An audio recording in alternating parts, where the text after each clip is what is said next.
Do you have tight hamstrings? Have you ever struggled with tightness in your hamstrings as a runner or in some other aspect of your day?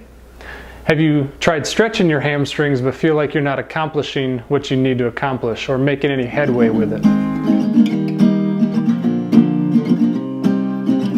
What I want to show you today is the best way to stretch your hamstrings in a way that's going to improve the length as well as improve the muscle's ability to withstand the forces and the actions that your body needs for your hamstrings to do each and every day while you're running as well as while you're just simply going about all your daily activities. So in order to stretch your hamstrings effectively, what you'll want to do is put your foot up onto something about knee height and keep your knee bent, but put a little bit of an arch in your back and then gently lean forward with your upper body, keeping that slight arch in your back.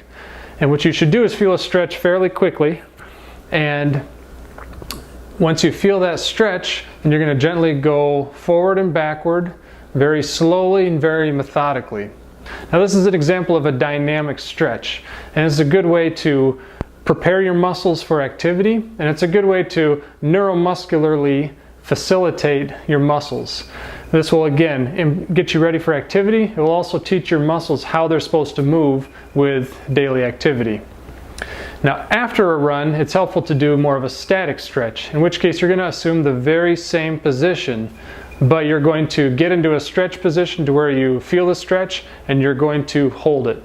You may hold it for 30 seconds, even a minute, sometimes even longer, depending on how long you need to hold it in order for a relaxation to be felt. Now it's very important when you're stretching your hamstrings to have the movement come from your hips and from your pelvis. Because all too often, one of the bad habits that we do when we stretch our hamstrings is we have our knee completely locked out. Quite often I see people stretching their hamstrings by standing up and just reaching to their toes, or sitting down and also reaching to their toes. There's a couple issues with that we'll cover very, very quickly. First of all, when your knee is locked, then quite often being in that position puts a lot of stress on the tendons that go across the back of your knee, which are essentially your hamstring tendons. It also puts a lot of strain on the other tissues across the back of your knee, including ligaments, including the joint capsule itself. The other thing that happens is when you keep your knee straight and you just reach from your back, you end up flexing your low back more than you do flexing at your hips.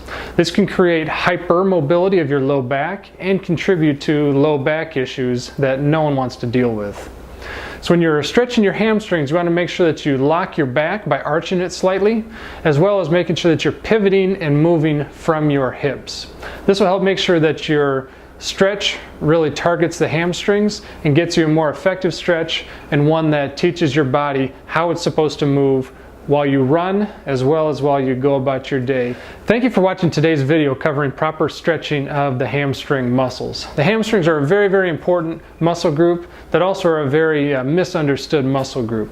And if you can learn how to take care of them appropriately, it's going to go a long way to making you a better runner, as well as helping make you more resilient to low back issues, hip issues, and knee issues as you continue to run.